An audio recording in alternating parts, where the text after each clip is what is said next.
আমার সন্তান বাবা দেখতে পারে নাই এই আওয়ামী লীগের কারণে। আজও সে নিরাপদ নয়। আমাকে শুদ্ধ হুমকি দেয়, তোর স্বামীকে শেষ করে দিন, তোর স্বামী দেশ থেকে বিদায় কর। আসসালামু আলাইকুম। এখন আমার স্বামী যা বক্তব্য দিছে আপনারা সবাই শুনছেন। এখন আমি আইনকে শ্রদ্ধা করি।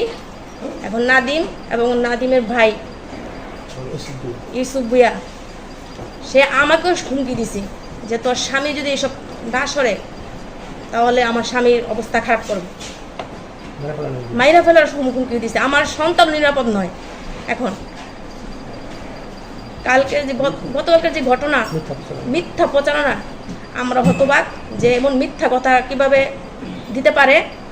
আমি এখন আপনাদের সাথে সবার কাছে আমি বিচার চাই এবং আইনকে শ্রদ্ধা রেখে আইনের কাছে আমি বিচার চাই যে আমার স্বামীর বিরুদ্ধে এত নোংরা অভিযোগ, আমার এতে সন্তানের উপর প্রভাব পড়ার হুমকি। এখন আমি বিচার চাই যে আমার মানহানি মামলা করতে চাই। আপনারা আমার সহযোগিতা করবেন, এটা আমার আপনাদের প্রতি আকুল আবেদন। আমার আর কিছু বলা নাই।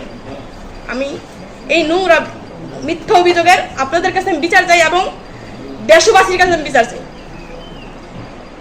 আমার স্বামী অনেক এই বিএনপির জন্য অনেক কিছু করছে, দেশে থাকতে পারে নাই, 5 বছর যাবৎ সে বিদেশ ছিল। আমার সন্তান বাবা দেখতে পারে নাই এই আওয়ামী লীগের কারণে। আজও সে নিরাপদ নয়। আমাকে শুদ্ধ হুমকি দেয়, তোর স্বামীকে শেষ করে দিন, তোর স্বামী দেশ থেকে বিদায় কর।